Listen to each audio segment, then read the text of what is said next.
Larpuriya Sattva. Trust, it's what we build. Presents the Realty Debate with Manisha Natarajan. It's a constant churn of emotions and views on demonetization and its after effects. While all views seem to concur on the point that the shocks and the aftershocks of the huge move will be felt by every industry, not just real estate, the Realty Debate today will focus on who will survive the demonetization move. So today on our agenda, it's a simple answer we are seeking. We're going to get our panelists to give us the top 3 to 5 survivors in real estate. And what do we mean by that? Top cities which will come out relatively unscathed. No one is not going to be affected. Top few micro markets in these cities or even elsewhere outside of these cities also, which will do well after the dust settles. And the top builders are kind of builders who have the resources to withstand the storm and continue to stand with their feet planted on the ground.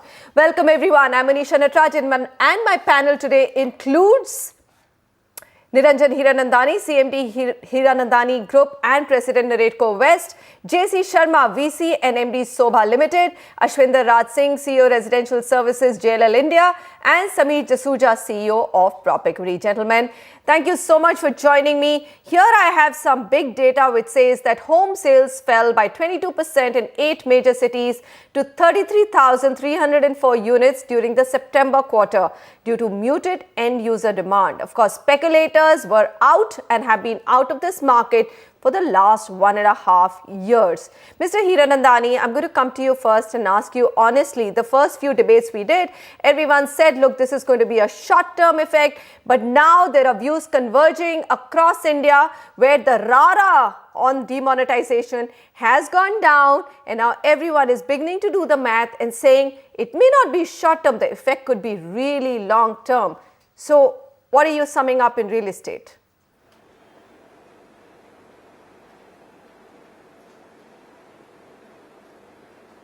I think, Manisha, the issue is very simple. When people buy and invest into real estate, nobody looks at it in the short term. If you want to buy a house, you may postpone it by 1, 2, 3, 4, 5, 6 months, but you will buy a house. Second, we see that people are fed up of other type of investments, which includes cash, which includes other things in the stock market, because even the stock markets have been rolling back. But the long-term investor into real estate have been very, very happy. So yes, you are 100% correct that in the short run, the real estate industry, like most of the other businesses, have been negatively affected, but I don't see any problem in the long run. Our inquiry list is very, very high. Our closure list is definitely slow. I agree with you entirely that there is a present position of pain, maybe excessive pain. I agree with you that RERA is going to bring about more pain in the future. I don't see that there's not a single inch of a doubt. Everything that you have said is correct. However, I don't agree with you when you say that the sales are going to be affected in a macro position. So if you take a 1-year scenario, I don't see any problem in terms of sales happening, especially in the Mumbai region market, at least in the long run. So let me bring the man behind the numbers. Sameer Jasuja, come in here. And before I go to Mr. JC Sharma, I think most developers have accepted that sales have fallen and inquiries have fallen post demonetization. Here's my question to you. Mr. Hiranandani contests that this is a long-term purchase and really it might get affected for 6 months, but people don't really stop thinking about buying a house. Real estate was also the biggest place for people to park black money. Now, we might come back to this mute question in terms of just your outlook on when will the demand come back? Will it be 3 months, 6 months or longer? Manisha, we have to really break down the demand into affordable, mid and luxury over here. I think when we talk about affordable and mid, I think the recovery will be much faster. I think you can give it between 6 months to a year. where prices will correct where they have to correct, or where the prices will remain stable and people will get the confidence back that the prices are not going to go down anymore further, and they will start buying into, from an end use point of view, in the affordable and mid markets, especially in markets where there is a lot of employment generation that is happening, and where people have the capability to go and buy properties between 50 to 70 lakhs or under 30 lakhs depending on their affordability. Coming to the luxury segment, yes, that is an area where especially in secondary markets where the prices are very high, where cash used to be a high component in transaction, and where people used to buy property also to park cash, and there were a lot of investors also out there, because luxury properties are also typically bought by many people who have a couple of properties already. Sorry, Sameer, we are sticking then to just that argument that affordable and mid are not going to be affected. Sooner than later demand will come back, but luxury one doesn't know. All right, hold that thought there. Mr. Sharma, there's no doubt that sales which involve any exchange of cash will be affected, and that includes not just the secondary market of real estate across India, it also includes land. Now, what everyone is saying and what I'm hearing is that property prices will come down because land itself now will become cheaper. So, new land which is bought and new projects which are launched will come at a cheaper price. How does that affect your current pricing? If for 6 months you're not able to sell at the velocity which you need to sell to pay your interest, then at what point will the market crack and will you say, hey, listen, let me bring down the prices a little bit more, otherwise I'm going to be in trouble? Manisha, you have raised two very important points. One is technical in nature, one is fundamental. As far as technical issues are concerned, where developers who are going through with a cash flow mismatch, or a land banker or anybody who is in a hurry to divest, there may be a probability that the land prices may come down or the product prices may come down. But when we get back to the fundamentals kind of a thing, every market has its own unique positioning. I don't think in a place like Bangalore, or where we are operating today from 8 to 9 cities, average realization is 6,000 rupees a square feet, and the land prices have started falling on those markets, A, or the construction cost is likely to come down, or C, whether the supply side dynamics also likely to improve in the near future. So that is where what Mr. Niranjan Hirandani has been telling, that short term the Indian economy is going to take a hit, because cash was the currency, 86% of that currency is gone, and people, because of the kind of reports they hear, they are taking a pause. Inquiries still remain stable. I agree with Mr. Hirandani here again as well, but the ability to take the call is not there. But with interest rates declining, with office space absorption going with higher rentals, with what we have been looking for, ease of doing business, RERA in place, environmental ministry has come out with excellent rules. This is what we have been craving for, that let our customers get better rates from the bank, let developers have the ease of doing business. If this all results into somewhere passing the benefits to the customer, we will be too happy to pass on that benefit, to get the benefit of the volumes. But right now I don't think any possibility. All right. Okay, Ashwindar, we're not going to go back and revisit the questions which we already have. I think it's accepted that, look, it's very difficult to have a crystal ball or read the tea leaves on when the pain will be over. I don't think anybody is in a position to do right now, and I think it's an unfair question for media to keep hounding an answer for. So let's come to the brass tacks and ask you this very simple question. 3 cities which are being touted as who will survive or will withstand this downside, the most, Bangalore, Pune are 2 cities and Hyderabad 3. Do you agree that these are the 3 cities which will probably be standing the best? See, Manisha, I was doing some background discussions with a lot of HFCs and NBFCs and banks which are in mortgages. I think other than Pune, if I take out Pune, because Pune is a mid-segment affordable market, does not have much of luxury, though it has. I feel Bangalore at number 1, Hyderabad number 2 and Mumbai will also be able to come out of this pain very soon. And I completely agree with what Mr. Hiranandani said. What is happening is that even when we look at our inquiries, the inquiries have been there, and most of the sales that were supposed to happen in November and December have not got cancelled, but they have got deferred. And there is a kind of flux in the market, and all the decision makers are kind of, because they're talking to a lot of people, as you said, there's a lot of discussion on the media that is happening. I feel that once the dust settles, people who are first time buyers, this is a big segment, and people who are looking at a ready to move in inventory will start taking decisions by the end of Q1 or beginning of Q2, because they had more or less decided. You mean calendar Q1? Are you hoping that the buyer will come back between January to March of 2017? No. Yeah. Or you're saying April to June of 2017? What I'm saying is end of March or beginning of April, people who had deferred their decisions, the consumer who was going to buy a house in November or December is only deferring. And because we are in direct touch with these clients, they are saying that because of a lot of confusion, they think they are going to again go back to the table with the developer. They're not hoping for a price cut? Yeah, that's what I said. Okay. That's a good point. How are you convincing them that there will be no price cut? So because they believe that it's all about who can hold out more. And tell me, in today's environment, who can hold out more? The buyer, who is already living in a rented house and rentals aren't more than 1.5 to 2%, or the developer who in most cases has a EMI, or let's say not even an EMI, a large interest to pay. See, Manisha, I am talking of a segment which had already decided to take an apartment.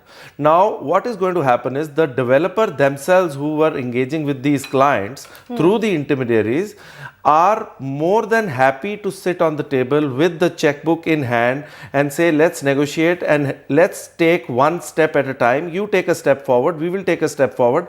I don't think there's going to be a drastic change in the prices, but the developer, who's a A category developer, will ensure that whatever best can be done is done, so that they facilitate the entire decision making process. Because as I'm repeating what Mr. Hiranandani said, because that was a very pertinent point that he made, that the other asset classes have started also reeling under pressure. Yep. It is not just real estate. Fair point, Ashwinder. Hold your thought there. Other asset classes, I don't know what's happening to the debt market. I'm very confused with this. Now a hike in Fed rates, and one day you have bonds going up and the other week you have bonds collapsing. Here you have stock markets which also are under pressure, because you don't know which business is likely to get affected how. So Sameer, you of course have always believed in, and you are a master at making money in almost all asset classes. So tell me, look at the entire scenario and tell us, really, would real estate then also not then become one of the safe havens of investments? That hello, there is a bottom to real estate, at least, because prices haven't gone up in 3.5 to 4 years, and already they're at 25 to 30% lower. I can negotiate another 15% with the developer. So maybe it could be a good investment to park my money in. Manisha, I would still maintain that personally, after understanding both the stock markets and the real estate markets, that for investors, I think the best time to invest would be the stock markets, especially with the current context of demonetization and what benefits will come to the economy in the long term. As far as the real estate markets are concerned, I think they will create a situation where the end users, which is the substantial lot, which is the lot that we should be going after as an industry, would get a fantastic opportunity to enter the market at the right price points. And we know that the demand in the end user segment is very, very high, and this probably would be the opportune time for them to come into the market. So Sameer, you are accepting that there is a lot of pent up and latent demand amongst end users. All right, okay. So I think that's what everyone's been talking about. I'm not clear on the numbers. I would agree with you there. Okay, fair enough. Then there is a lot of pent-up latent demand, and that's likely to, how long will that demand wait is the question. Manisha, I'd like to make 2 more points. Okay, go ahead. Manisha, I'd like to make 2 more points. One important point, that for the first time, the end user will have the choice to buy a ready property from the developer directly. And that's a big deal. So he will save either on the rent or on the interest, either or. You know what I'm talking about? The second point that I would like to make is, so the risk gets mitigated because there is so much ready property that's going to be there for him to choose from. Okay. So that is going to be a then let's come benefit, down and to also the the list prices have of also markets, become more rational. Samir, that you think are going to withstand. I mean, I think the focus of this debate was to see who's going to be left standing. In terms of markets, Hyderabad, Pune, Bangalore clearly emerge as one of those markets, all three cities which will survive. Would you agree that Mumbai will do so as well?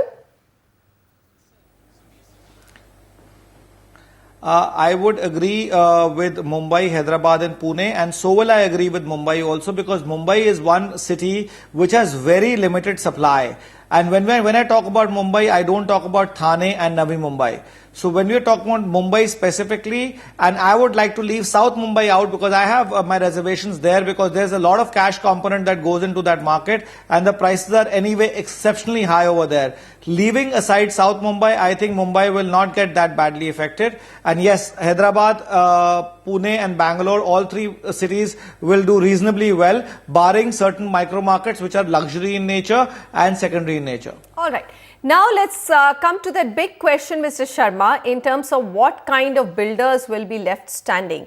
Now here's the situation, and whether anyone accepts or not, but some of the marquee builders and developers also are either resting on PE money or bank loans, of course, and that's the way to do business. Interest demands are going to come back. And here's a situation where if you're not able to sell, there is that pressure to at least sell a certain number of units every month to just be able to actually honor your commitments to the lenders. Tell me, how much do you think this industry will be able to take a slowdown for, or how long will it be able to bear the brunt of a slowdown?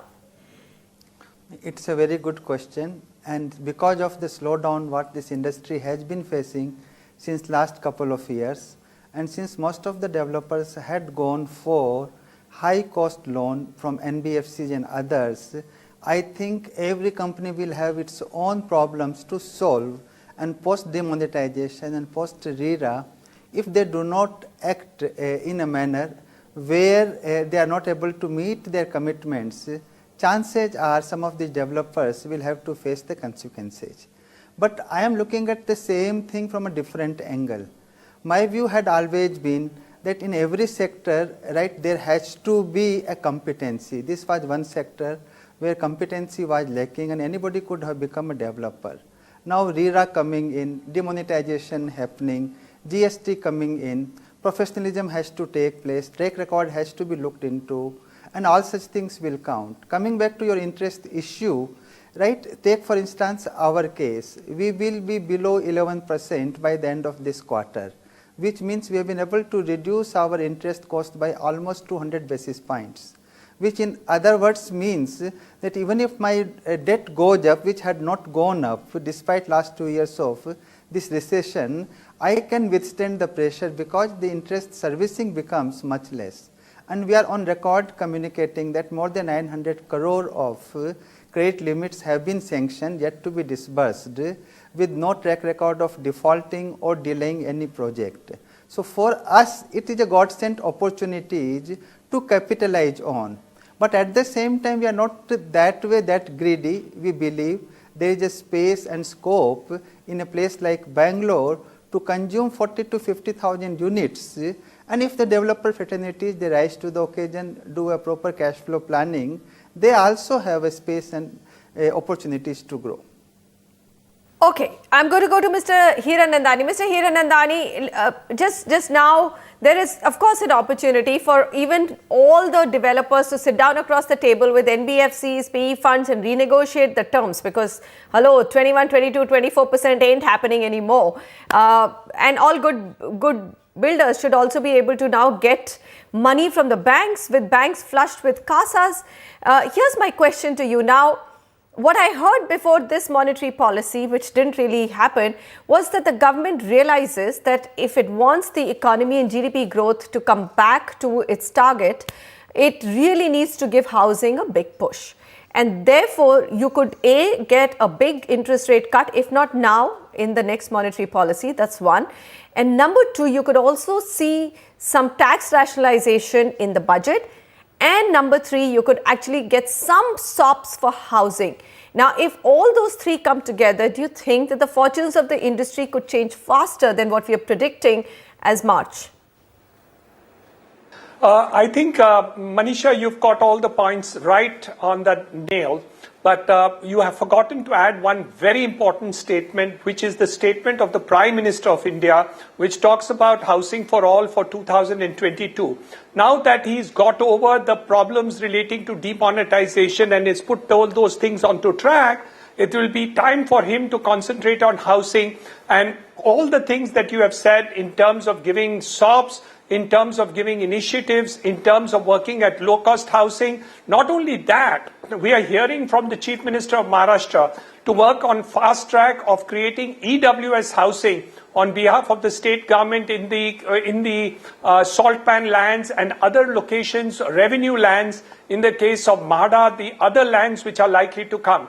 So I think there is several factors which are going to be the thing, but the main factor is the fact that the Prime Minister's statement is there and not much has been done up till now except for the fact that they have worked on the ease of doing business. So I do expect some SOPs in the budget. We think that interest rate reduction will be there. I had a talk with the Reserve Bank Governor and I mentioned to him very specifically that the NPA in home loans is the lowest in the entire world. I'll repeat this.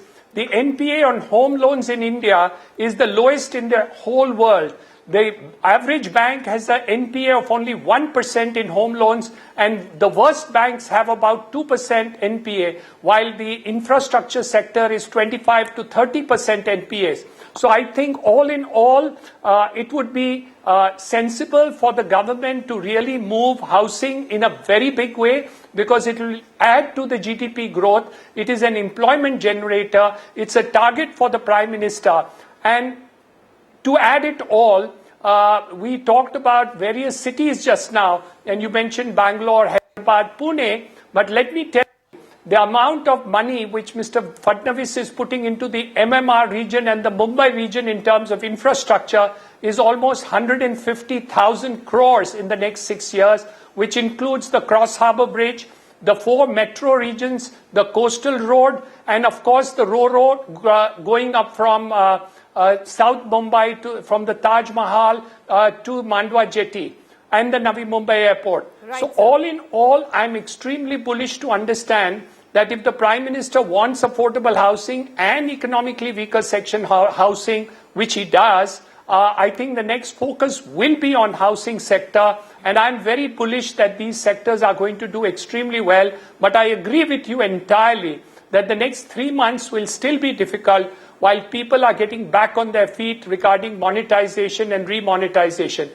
And lastly, I must share with you that most of us builders have all turned to full white transactions as far as the peripheral areas are concerned. So we are really not bothered in terms of the demonetization move, and the people are looking for additional funds to come from the banks, and we are hoping also that the 80% cap or 75% cap which banks and Reserve Bank is doing will be increased to 85 to 90%. So the buyer, the first home buyer, will not have to put more than 10%. So all in all, I'm extremely bullish on the residential side, and the MMR region, the Panvel region, the Navi Mumbai region, the Thane region is going to really see a big boost, and I can take a bet on that. Okay, well, you versus Samir. Samir says at least those areas won't do very well. Infrastructure takes some time, but of course, demand moves ahead of infrastructure coming up. Final question to you, Ashwinder.